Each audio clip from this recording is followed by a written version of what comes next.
from your explanation, it is the same thing. Although when we look at page 3 of your submission here, you have them in two categories: the exchequer disbursement, petroleum development, but it's all one same thing. So my question is, you stopped subsidy, and therefore I would say you also stopped stabilization. Am I right? Stabilization is still going on. And yet the fuel prices are increasing. What are you stabilizing if the fuel prices are going up? And you are saying you are paying it even up to now. Are you paying the marketers, or what's happening? Thank you. And CS, that will, I'm sure that will come up again. So I'll give you a chance to. There's something that's not coming out clearly. The difference between a subsidy and stabilization. So subsidy is a budgeted item. You take money from exchequer, you pay. Price stabilization. This price stabilization, where does the money come from? I think that's a missing link. So once we're able now to take us through the difference between price stabilization and fuel subsidy, and where the source of funds are, then you'll realize that now we'll be on the same page. So please try to explain that, and then now we can now go on with other questions. Yeah, thank you very much. And let me start with the Mheshimiwa Ariko. Is it? Yeah. Actually, what we're really saying is that what we were told to develop later in the afternoon is actually just about how much was the arrears when the new administration took up when we stopped the subsidy program. And I gave you a rough figure. It was around 66 billion. We tried to pay that until it was about 43, and we were not moving as fast. That is when we securitized. So we started at 66, but we are going to provide all the details, because now you have asked for specific details. We are going to ask for the specific details. So in a sense, what is left out from that arrears of close to 43 billion is what has been securitized.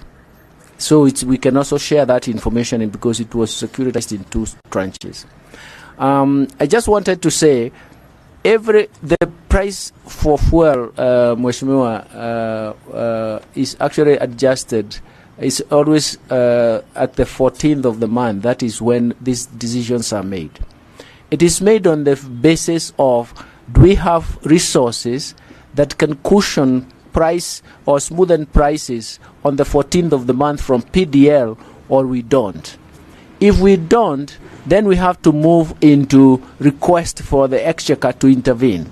And that is where Bernard started by explaining. Maybe, Bernard, you can take that up? Or you think, because essentially I can see where you're coming from. What we are really saying is that there is a PDL, there is a petroleum development levy. But the actions that need to be taken on the 14th of the month, when price adjustment is being made, or even the requests are being made, if there are no resources and you require some more than available resources, that's when the exchequer request kicks in and they request the exchequer. That's the way I wanted to put it in chronological order. We have stopped the subsidization. That's for sure. But would like to move the PDL to its original function of price stabilization. That's where we are. But at the time you want to do that on the 14th of the month and there are no adequate resources, that is when you can actually have to request from the exchequer, given the target that you want to stabilize. That's the logic. I wanted to make sure that the data is flowing in that particular logic. Can I, Bernard, maybe Bernard can come in if he feels there is something I have left out. Bernard, do you have a follow-up? Or is that okay? So let me allow us to continue. Honorable Makila, then Honorable Mboni. Yeah, what is creating a bit of problem is who is supposed to pay the subsidy? Is it the ministry or the PDL? because here you have indicated fuel subsidy in both areas, and then stabilization. So I thought stabilization should remain with PDL. Subsidy should come in when PDL is not able to raise enough. Let me take that because there is a discussion of timing. Hold on. Please note down the questions, then we'll respond to all of them. Honorable Makila. Thank you, Chairman. My question is, if you look at your page 3, Exchequer release, Exchequer disbursement for fuel stabilization on 21st of June 2023, Minister of Petroleum and Mining, fuel stabilization, 17 billion. In the same date, 22nd June 2023, the following day, please PS note the following day, Minister of Petroleum and Mining, fuel stabilization, 1.4. Why the difference of one day doing the same things? And if you are hosting, borrowing from my friend Bernard, you said, and the minister said, you are hosting the account for Minister of Petroleum in Treasury. Was it not possible to tell us who are these oil marketers that you paid public funds directly to their accounts? Because if you are hosting the account, then that is the dispersal point. That is where the money, my thinking is, that could be where the money could be dispersed. And to how much was given to every private oil marketer on this issue of stabilization. Because now we are getting confused between stabilization and subsidy. And please, CS, previously when we did finance bill, we said, let every Kenyan carry his burden by not subsidizing fuel. Let everyone pay 16%. So when we say 16%, that means to the oil marketers, no one is exempted from paying tax. Everyone pays his responsibility. We thought it was going to rise and then stabilize, but it continued to rise, and now we are introducing what stabilization. Are we changing because of changing times? Previously it was subsidy, now it is stabilization, but meaning the same thing, control of prices of fuel. Why the rise, and we have already stabilized and given 16% of fuel? Why again are we doing this stabilization? Yes, Honorable Body. Chair, I think when I saw this answer, definitely I knew this is an answer from an accountant, because accountants are very mean, very brief and very mean with words, because they don't want to be caught somewhere. Because these answers, I think we need more details on this one. If it was me, I would have even put who are the beneficiaries of this money.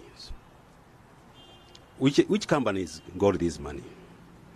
And what are the balances? Because I know some companies may not have actually, as a government, we may not have paid each and everybody.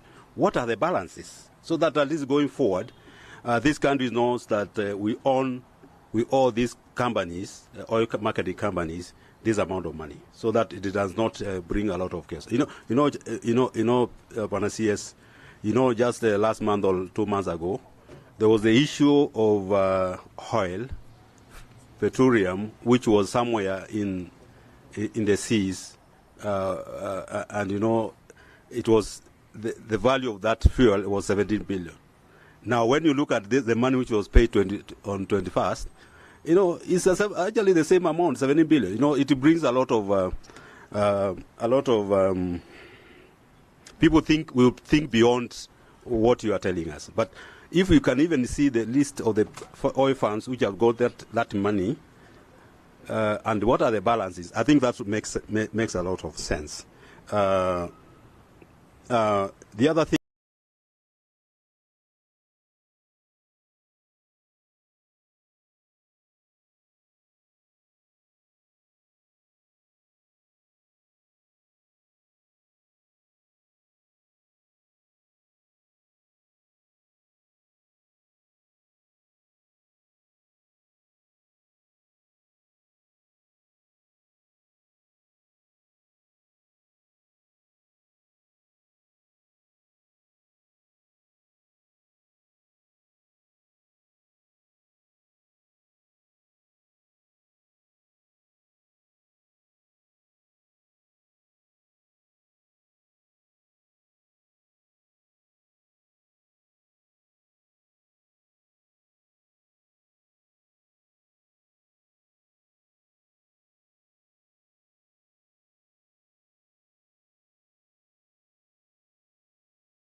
is not adequate, we tell them you have to take it from your budget.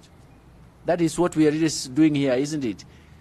And then that is the role of the Exchequer. The role of the National Treasury is actually to say, you have requested us to reallocate from the PDL. PDL does not have sufficient funds. If this is what you have to do, then you have to get it from your budget. And that is why you find these two tables are running concurrently, because if they don't have adequate support from their own, from the PDL, and we tell them the PDL can only afford this much for stabilization this time, then it means that it has to hit your budget. And because we are also are holding and managing their vote, we'll tell them that this you have.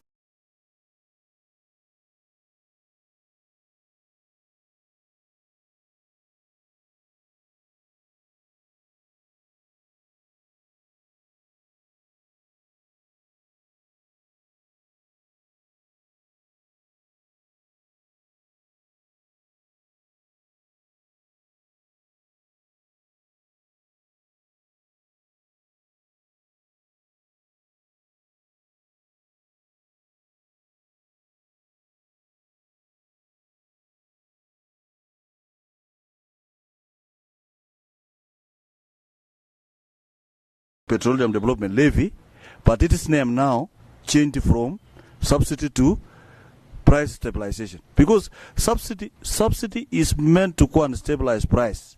So when it was being paid by National Treasury, it was subsidy. When you pushed it to the parent ministry, the BDL, it is named undergone metamorphosis to become stabilization. But it is the same thing. You just know that National Treasury is not paying. I think I want to differ here, because I think I thought we understood each other very well. That at the end of the day, there is a PDL that was established for price stabilization. But it was messed up by the subsidy, isn't it? Because you cannot get money from the Exchequer when you have money from the PDL. That is why we are calling it subsidy, even when it is at the PDL. Look at the months of December, August, September, and December. We are calling it a subsidy. But subsequently, because now we have stopped the subsidy, we go back to the original function of PDL was to stabilize prices as and when it is needed. In fact, I was thinking, Mheshimiwa, you would ask me why the gap, because we don't have that continuously every month. It is because it is when it was needed. Are we together? Sure. But it is a functional. In fact, one of the press releases I did make is that we are now seeing that the original mandate of the PDL is now coming to life. But there is one caveat, and I wanted also to come back to explain to you, and maybe it has been raised. But if PDL does not have adequate resources, and we think that the stabilization can be done, it has to borrow from the budget. And that is the ministry's budget. And that is why you are seeing us mixing this, because there has to be, because if you feel that we have to cushion the price stabilization, and this is the amount of what should be cushioned, and in the debate that we have every 14th of the month, if that has to be done, then we say, where are the resources? You exhaust what you have in PDL, but then you say, if we go further than this, we have to get it from your budget, in the hope that once the PDL accumulates adequate resources in future, it can pay back from that. But that is why you are seeing that it is going to Exchequer. Exchequer means that it is actually the vote of Ministry of Energy. Are we together now? I wanted to clarify that, because let's not refuse to understand the facts and logic. Yeah. Dr. Aliko? Chair, you see, the CS here has been a lecturer in these universities. He has failed to demonstrate to the public on how subsidy and stabilization works. I want to request the CS, can you demonstrate in terms of price increases the difference between stabilization and subsidy? For example, if EPRA has increased the price from 180 to 200, so there is an increase of 20 shillings. Can you demonstrate to us how the subsidy works and how stabilization works on the increase of 20 shillings? Mr. Chairman, I just wanted to have, I need your protection because that statement is not correct, and I would not want to come here to teach because it has no even basis. I just need your protection. You come here to make us understand. That is what I'm going to. That's what I'm going to do. That's what I'm going to do. But it is not warfare, my friend. Yes. It's not warfare. Cool. I would want to go through. Listen, I would like to go through the logic of what is done slowly. Let's not fight. It is not a war because we will invite people who actually do it. So, thank you, Chairman. Sorry, I wanted your protection. I will protect you. Don't worry. Yeah, I'll go and teach you. I'm teaching me. Honorable Adipo, make it brief. You have never taught in any university. I've taught in university. I'll make it brief. I think now, Dr. Ariko, you are becoming personal now. We are not talking about who taught where. That's not necessary. We are here as people's representatives. Yes. Yes, Chair. Now, I think the problem we have on CS is stabilization and subsidy. What's the difference? Just that. And then you said, just a minute. Please, honorable members, Honorable Adipo will be heard and interrupted. So please stop consulting in loud voices. CS, what we also get from you is that subsidy was stopped. You don't have it anymore. We also get it from you that stabilization is still going on. You stabilize the price in the market for fuel. But we don't see that. The fuel prices are going up by the day. CS. What is then you are stabilizing? Because we don't see anything being stabilized. This is where my problem is. I think, honorable members, because remember when you were starting this meeting, I really implore you to explain the difference. And let me try to help the situation here. There is a petroleum development levy. So for every liter of fuel that you buy, there is some money that goes to that levy. It's a ring-fenced fund. And that ring-fenced fund is supposed to be for stabilization. So when the international prices go down, there is a saving. So that saving is put out there. So when there is an increase, then that money goes now to stabilize the prices. Subsidy, on the other hand, is now you budget. And that's why we had to even approve for the fuel subsidy in supplementary 1 of 22-23. We are now to allocate funds. So you take the taxpayers' money, you pay these people to subsidize the prices. That is the biggest difference. So we are now going away from taking taxpayers' money to give these people to subsidize the prices to using a ring-fenced fund called Petroleum Development Levy that is meant for the purpose of stabilization, to stabilize. The difference is where are you getting the funds from? This one you're getting it from the general pool of all the resources. But when price stabilization, you're getting it from a ring-fenced fund called Petroleum Development Levy. I think that is the biggest difference. And I know Prof, having taught for many years, he's using, that's why I was telling him, he's using Prof language, and I think that's why we're getting lost.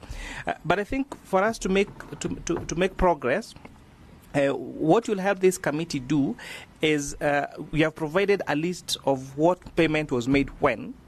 But because we are the custodians of this fund, and now as the oversight authority here, because that matter has come to us, is now to give us a list of who was paid what when. And if you would appreciate if we get that information by tomorrow, then we'll bring that matter to rest at that. So I think that information will be more, and how much is owed. Yes, how much is owed by those companies. How much is owed, so that as a country we're able to know that the decisions that we made that time on subsidy, this is how much you've been able to pay, this is how much we have securitized, make it in a written submission so that it becomes palatable to us and to the House. In addition, how much have we raised so far? We have increased the VAT from 8% to to 60%. How much have we raised Okay. as petroleum derivatives levy up to now? Okay. I think if you pray this by tomorrow, so that we're able to table a report in the afternoon. Tomorrow is the last sitting of Parliament, this session. And that's why I had to push you to have this meeting today, because that was very critical. I will really, unless it's really urgent, I would request that we end at that.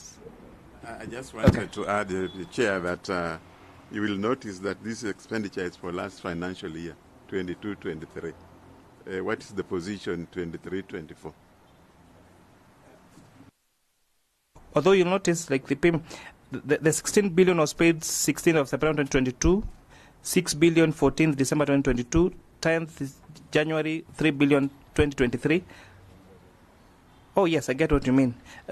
Yes, we also need a breakdown of what has been paid from 1st of July 2023, because these figures are the last financial year. So I think that submission that you write to us tomorrow give us an update of where we are now, from extend this to what we have paid out from now 1st of July 2023.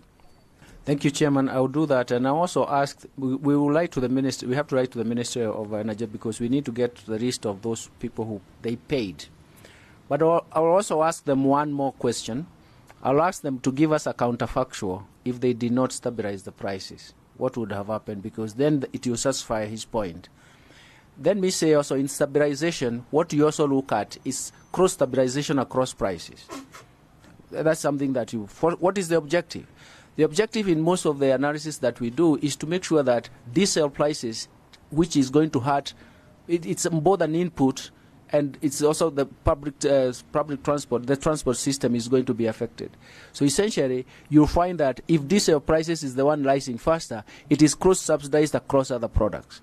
But I think that is where stabilization is a bigger word, but actually inside there is cross-stabilization across products.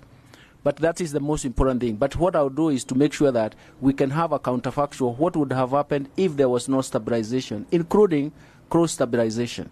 And that is the point that we wanted to make. I wanted to become extremely as easy as possible in terms of how to explain this, but we are going to get that data. We are going to write to the ministry. So yeah, thank you very much. So please, and again, I would appreciate if you receive this information by this time tomorrow, so that you're able to do a report in the House tomorrow afternoon.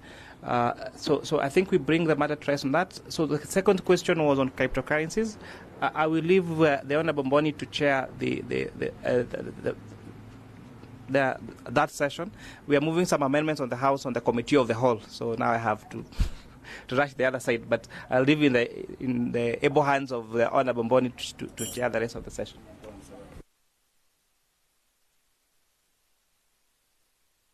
Thank you, Chair, very much, and let me wait to introduce the subject matter.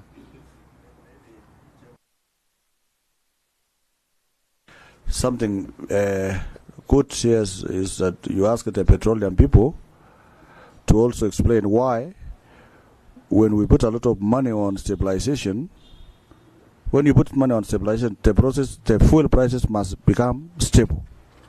Why the continued rise, despite world producing countries or OPEC countries, world prices of fuel comes down, and we are doing stabilization, and it's not coming down. Let them explain to us, because it is very important. We cannot inject almost 20 billion, and nothing is getting stabilized. So I know it is not your issue, but let them give us that background information. Yeah, thank you very much. In fact, you know, even Googling, you can actually get the price trend of petroleum products. There's one component that has continuously beaten us is the whole issue of the Ukraine war. Even in Germany right now, if you go, you find the same thing because of that conflict, because they were dependent very much on that pipeline running there. So it means it has affected the global prices. And that is why the stabilization became very, very important, because if we brought in the whole price schedule, it could have been difficult. But thank you very much. We are going to provide one more information set on that. I think, I think that's okay on that.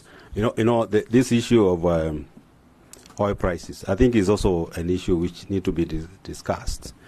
Not only in this committee, but I think the Committee of Energy, I think they also need to discuss this, because there are issues of G2G, which we were told that they are going to stabilize prices, and and exchange rates, but what we are seeing is different. So this to me, this is not an issue which should be handled by Treasury, but the issues which has been raised by members, I think they are very important for this country. So I think we can go to the next issue. CS, please. The next issue, Mr. Chairman, it was on cryptocurrency and even crypto assets. And I think I want Matu to present what has actually happened. But let me also say there is it's an issue that I have faced for many years. And one of them is to try to understand why do we have cryptocurrencies? Because actually everybody thought it was a currency. It's not a currency. It's a trading instrument. But it was actually the frustration of sending remittances across borders. You recall those years. And over time, Mr. Chairman, when you look at it, cryptocurrencies climb up in value and then they crash. But nobody tells you what happened. Nobody compensates you. So essentially, that is why we were saying it's a trading instrument and you have to be careful because nobody knows the demand and supply conditions. But on the basis of that, we have actually to ask ourselves, how do we caution ourselves against that?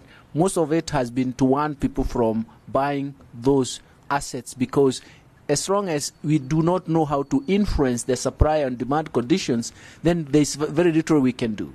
And we have seen countries and most people suffer because of this. But I wanted Matu to actually give a central bank rhyme right because I'm no longer there. I can't talk for them unless it's a general debate like the introduction, how I've introduced the whole matter. But let me also say, Mr. Chairman, we're also suffering in terms of AML CFT regime in terms of how to contain those virtual crypto assets. But let me allow, through you, Chairman, allow Matu Mogo to actually maybe say a few things about what we have actually documented here, but then we can have a debate and we can answer questions. Okay. Matu. Okay. Thank you very much, CS and Chair. In terms, the question had raised issues around the specific steps that are being taken to develop clear and transparent regulations on cryptocurrency. And as the CS said, we've had concerns as a central bank over the years around the uptake of cryptocurrency, given that there are AML, CFT concerns, but also concerns of consumer protection. But recently, there was a mutual evaluation of Kenya by the Eastern, this is on anti-money laundering and combating financing of terrorism. And one of the major recommendations was that we need to take, as a country, a policy decision on how to regulate virtual assets and virtual asset service providers. And these are the terms that are used for cryptocurrency. So when I'm talking about virtual assets and virtual asset service providers, I'm talking about cryptocurrencies and those who provide those currencies. And out of that, Kenya has just recently concluded a money laundering and terrorism financing risk assessment on virtual assets and virtual asset service providers. This is really to get the quantum or to what extent is this widely used by Kenyans, and what are the risks that are posed from a money laundering and from a terrorism financing perspective. And the assessment was completed in September 2023, and it did show that, yes, there is some usage of virtual assets and virtual asset service providers in Kenya. The money laundering risk was not judged to be very high. It was judged to be medium, and the one for terrorism financing was low. But there are other concerns about virtual assets beyond money laundering, so there are consumer protection concerns which are raised. There are also issues to do with data privacy and also issues to do with governance. So on the basis of this, the National Treasury has taken a policy decision on developing a regulatory and monitoring framework for virtual assets and virtual asset service providers in Kenya. There's already a group that's been constituted that has all the financial sector regulators, the capital markets, the central bank, the Insurance Regulatory Authority, and also the Financial Reporting Center, which is critical for AML CFT, so that work is already underway. And the Honourable Member had also been concerned about, since there is no regulatory framework, what has been taken. And over the years, we have issued public notices in 2015, 2018, 2019, 2020, and during the COVID pandemic. But we have also asked the banks, issued circulars to banks against dealing in virtual currencies or transacting with entities, 2015, 2018, and 2020. So we are now moving towards the process. There's also a question around the policy position of the central bank. Yes, we have had concerns, but we believe that we are now, as a country, in the right direction. We have done the risk assessment, and after that, there will be a process of public consultation and development of the appropriate legal and regulatory framework that covers the various concerns around virtual assets and virtual assets service providers. So I submit. Okay, members. Yes. Thank you, Chair. I know what you have actually said is that as of now, you can only give advisory. You can only want the banks to take care. It means, as we speak, you don't have any proper information you can give us in dealing with cryptocurrency. But there are certain areas which probably fall under your docket. Like, for example, cryptocurrency is a currency working along our Kenya shillings. They are in the market, the two of them.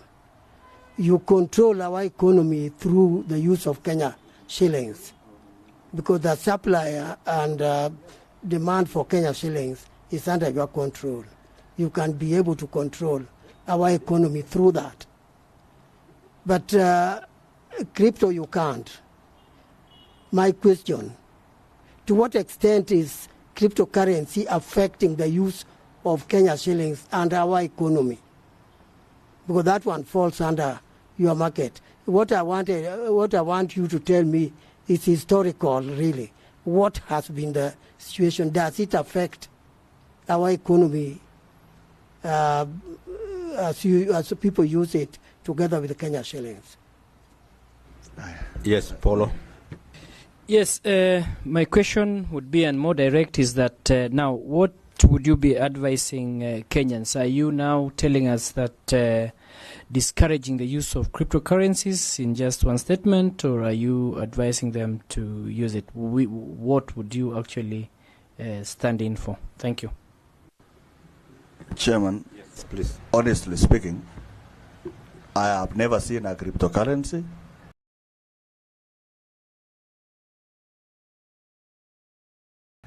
Neither do I know what it is. This thing looks like hewa. Is it something tangible? I do not know. But as a government, honestly, yes, I have never seen cryptocurrency or participated in trading involving cryptocurrency. I even don't know whether it is a shilling or a coin or just air, hot air. So, my advice is, and you say it here, we've been warning Kenyans from using unlicensed financial tools. Why don't you, as a cabinet, you have experts in government, you have experts in central bank. Why don't you sit as a cabinet and propose a legislation to Parliament so that Kenyans cannot be able to participate in something that, when it goes haywire, you lose it, as you've just said it. Why don't you propose a legislation so that we can adopt it as a house and protect the Kenyans from dealing with this kind of thing? Because these are emergence of post-COVID. These are financial tactics from post-COVID issues from the West. So we must protect the shilling, protect the people of Kenya from this. I propose that please share this in cabinet and give us a proposed legislation to control the emergence of fake or moribund trading tools. Yes, you can take up those questions, please. Thank you very much, and thank you for those questions. Let me start by, does it affect the economy? You see, the way these cryptocurrencies are traded is through your own wallets. For example, I send to your wallet several units of the cryptocurrency. Yes. You know, you need to tell him what is wallet. You know, you may think it's a wallet in the pocket, but these are software. It's actually like a virtual. No, it's the same thing. It's the same thing as just like the wallet in your pocket. It is the same like a virtual wallet. So essentially, I'm transferring the value, the units of that cryptocurrency to your should I say, account, which you have opened within the same kind of structure of, let's call it, like the common one here in Kenya is Bitcoin. Now, it means that I'm transferring units of Bitcoin to your account. But don't forget that we don't know how it is generated. For example, if I put $100 in your account, you already know the value of the dollar. It is protected because it's a legal tender for the U.S. government. But secondly, it is a worldwide currency, so we are used to holding the dollar just to protect yourself, to protect your wealth from devouring. So essentially, it is known. But now that unit I've transferred to your account called Bitcoin is not money. It's actually a trading instrument. I have to go to a point of service to transform it from what it is to Kenya shillings. Right now, if you ask me, just like you said, and that is a good point that you made, you don't know. Because right now, if I ask you what is the Bitcoin trading at in Kenya shillings terms, you may not know. We may not know. The second point, because I just wanted to make sure that we agree with you, your point is that on the basis, for example, a fiat currency, that's the difference between, like, Kenyan shillings is a fiat currency. We control the supply and demand conditions of that shilling, or even the quantity of the currency, and it means that we can use instruments to control its demand and supply conditions. But this one, you have no way of knowing who owns it, how is it generated. Do you know? To agree with you is that one of the things is, first of all, is awareness. If you are holding an instrument which you don't know the value, if you are holding an instrument which you cannot track the value, if you are holding an instrument that you do not know who influences the demand and supply conditions, then you should not hold it. And I think you are right. Maybe we should come and say, we do not want to tell you not to hold it, but you are holding it at your own risk, because that's the only way we can do. But now, if it becomes widespread, it is also going to affect our payment system. And it's also going to affect people's wealth, people's holding of assets, and depletion of those assets. And that is what Matu was actually saying. We need to come up and showcase in terms of how can we monitor even their movements. I started by saying they were actually established. Cryptocurrencies were started many years back because it was a frustration that you want to send remittances. If you're sending remittances, there are conditions across border. They fix the exchange rate and they fix the price, the cost of sending. And it was not very flexible. So in a sense, they said, if I transfer from account to account on this cryptocurrency, which is an informal trade, then actually you can overcome this kind of barriers of cross payments. Then it will work. But let me offer some solution, maybe some hope. Right now, and Matu should may comment on this, we are coming up with payment system, and especially in the Comesa region. And that payment system is going to be currency neutral. So it allows us a seamless way of trading, especially in the African continental free trade area. So it allows us even to trade across borders without any hitch in terms of where is the clearing system going to be. That is why we are saying it's a payment system that is currency neutral, and maybe, I don't know whether Matu has information about that. It was pioneered by Afri-Exim Bank, when we do believe that is what is going to facilitate trade. Yeah, just to pick up on where the CS has left, and to talk about the issue, because the issue is remittances and the cost of remittances, and also intra-Africa trade that he's referencing. So we are actually working with our colleagues in the East African community. So we have what we call the East African payment system. It's already in existence, but we want to scale that up to facilitate trade within the EAC. But also within COMESA, there's also a system that has been there, but we also need to revive it. And then on the broader level, this is new, the Pan-African payment system, which is being promoted by the Afri-Exim Bank and other central banks. So this is expected to be rolled out in 2024, 2025, and Kenya is actually one of the candidates potentially to host that. That should also address the issues that are being referenced to about cross-border transfers and also intra-Africa payments solutions. Okay, I think One thing I'm very happy about is that Treasury has taken a step forward to develop a regulatory and monetary framework. I think that is very positive, because see, last regime in CBK, they were not really ready to undertake such a thing. I think that is, to me, that is very, very important, and I think we are moving somewhere, because as we speak, there are around 23,000 cryptocurrencies circulating, and I'll tell my brother, I'll take him somewhere whereby they are being developed here in Nairobi. Buying is your choice, but you can see how they are being developed, and you can see being traded, some trading taking place, but don't expect them to be in your wallet, in your pocket. But to me, yes, this is a very good thing. I think we are seeing somewhere to regulate it, to control it. I think that's the most hardest part of it, because this is not something you can see. This is not something you can say, don't do this, don't do this. But the good thing is that we need to make Kenyans aware that the risk involved, because they understand one day one of them can be $100,000, the following day it comes to $5,000 or $0. So the value. So I think with a few remarks, thank you very much, CS and your group. What the chair said, I think you need to do it so that at least we can have a response, a good response in Treasury. So thank you very much. The meeting stands adjourned. Thank you. Thank you very much, Mr. Chairman, and thank you very much. We continue warning Kenyans about the dangers of the cryptocurrency, but also we are going to correct the data and send it to you by tomorrow. Before you leave, no, just a minute. Before you leave, the chair is talking about CDF. Yesterday in the afternoon, it was a bit difficulty in the House.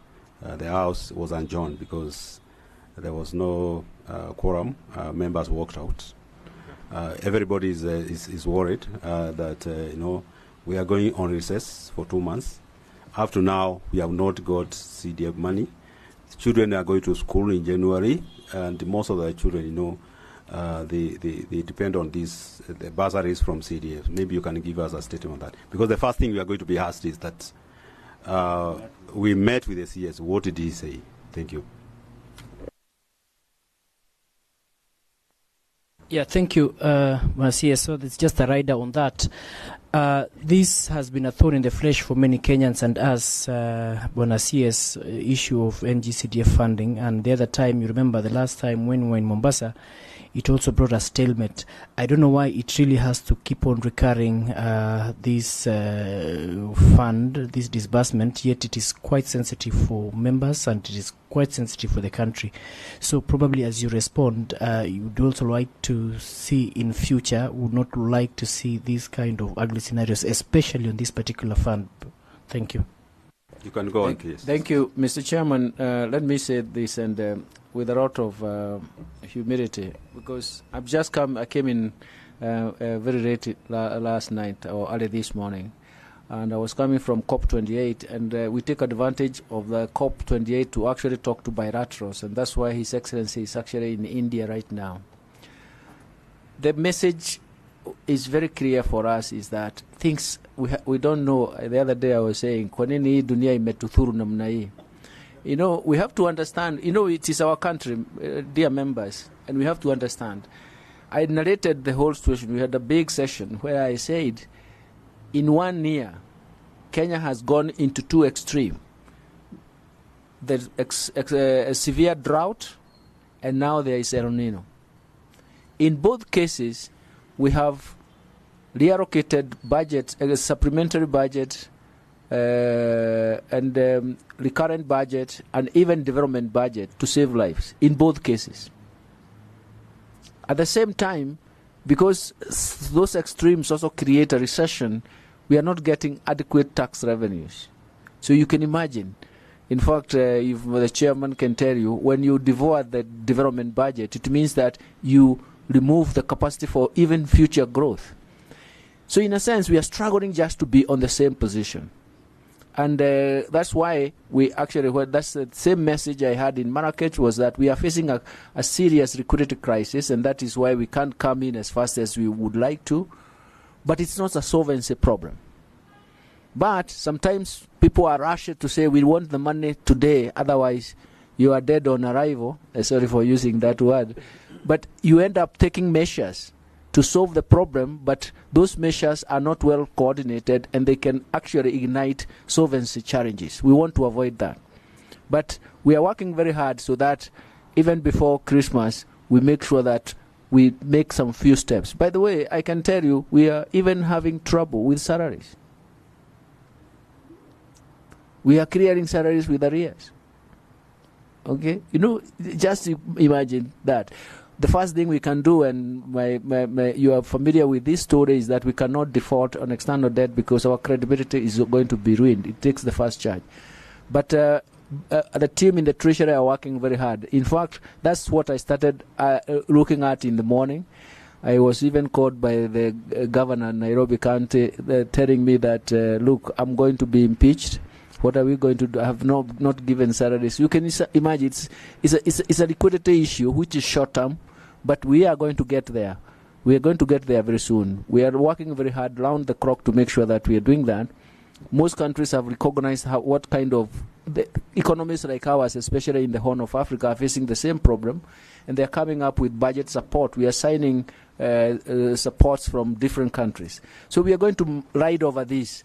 But in the meantime, we are just begging for a little bit of time. We are working 24 hours to make sure that we resolve this. And we want to make sure that how we resolve it also does not ignite solvency challenges. So we're going to be there. But it's only that we cannot get what we want at the time we really desperately want it. But we be sure that tomorrow, the next day, life is also going to give us some signal. In fact, the pattern of rainfall is helping us even to actually distribute relief pattern, even support, even evacuating people who are in dangerous places. Remember, when the rains were going on, it was impossible to do that. So at least in every crowd, there is a silver lining that we are trying to utilize, and we are going to make sure that we utilize it to the maximum. Thank you very much, and I hope you bear with me and my colleagues at the Treasury and the totality of the government. We are all facing that crisis. Yes. Buenos Dias, thank you so much for that elaborate explanation. But I would also like to ask, yesterday we saw an increase of interest rate from to 12.5. What is the effect on the domestic debt in that rise? Thank you. Yes, Mheshimiwa. Yes. Thank you, Chair. Now, Buenos Dias, I would like to say that I represent a rural area in Parliament, and I know what people are saying. We want to save your neck, Buenos Dias. We are in a problem. You know, this is your second year. You are on with second year in office, but things have not been good. You remember when we were in Mombasa, we had to walk out in protest so that we get CDF. Our position at that time was threatened by Wananchi, saying, if we don't get CDF, you are going to see our wrath. Now we seem to be facing the same thing in your second year again. And why I feel concerned much is that the background of what is happening makes people wonder why we cannot even get CDF as we were doing before the current regime. One thing is that we are paying too much tax. And when you pay much tax, you expect revenue to be a lot more than before. The contrary is the situation. We seem not to be having any money at all, not just for CDF, but for everything. But CDF is touching the hearts of people. Buenos Dias, I know if we go home without CDF, and we are going home the next day after tomorrow, closing Bunge tomorrow. If we go without any CDF money, we are just going to plunge ourselves into into a burning fire. I was in the chamber when the speaker was on the floor. He explained to us that we are going to give some mere 9 billion Kenya shillings, which will be paid by about 20th of this month. 9 billion is nothing, really, zero. That therefore means by January we will not be having money to give bursary. All mothers, fathers are going to run to us, we MPs, forcing us to give them something for fees. And of course, if the government cannot do it, who are we to do what the government cannot do as individuals? When I see you are putting us in a problem. So my last take is, whatever you can do, please make sure we do have money to pay bursary, because with us it is going to be simple. We will say, we spoke with the CS, he knows our concern. If your child is not going to school, don't hold me responsible because I pay tax. Hold the CS responsible. This is a plea, and I say it is a plea from Wananchi, not from me as a person. Yes, Thank you. Thank you very much, Chairman. Oh, sorry. I don't want to read from the book of Lamentation. I want to read from the book of Ecclesiastes to encourage you, Wanasias. I have known you as a honest and a truthful man. Please share the truth before time catches up with you. Share the truth. Say, kimeumana. Give me time, kidogo. You will be able to sort out the problem. With a pledge of about 9 billion, if it is shared by the 290 constituencies, you will get about 30 million or 20-something million per constituency for bursary. I want to encourage you that now we are done with 844.